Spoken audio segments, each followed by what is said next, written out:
If fixing columns into the ground, mark out the footing size as per your Outback span table specification sheet or contact Stratco for further information.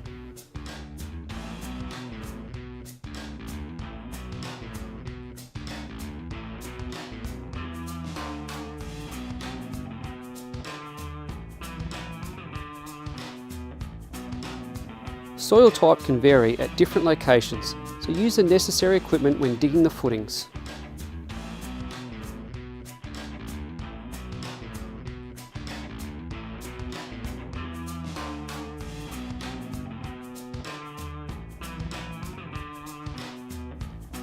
Once you have the hole at the recommended depth and size, place a brick at the bottom of the hole. Measure from the top of the brick to the bottom of the frame to determine the column length that's required. Now remove all plastic from the post, and if you require a different size post to what was supplied, measure and cut accordingly. The installer is using a reciprocating saw to cut through the post.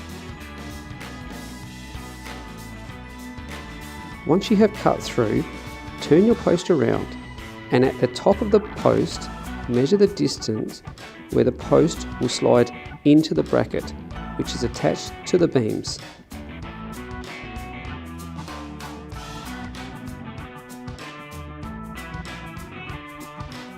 Then, drill a pilot hole and place the post with the cut end into the ground and the other end over the bracket. Make sure all the posts are level before using the hex head screws to secure the post in place.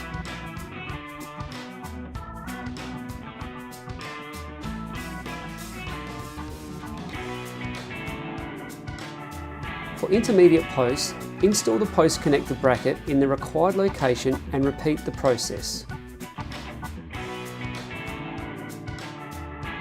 Now use the 12 by 20mm hex head screws to secure the post into these brackets. Always check the post with a spirit level to ensure they are plumb. Now begin mixing the cement as per the bag instructions.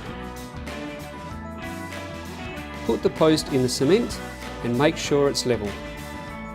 Fill the hole with concrete and with a shovel, agitate the mix. Continue the process until the post hole is full. Ensure the concrete at the top of your footing slopes away from the column so as to avoid water ponding next to the column.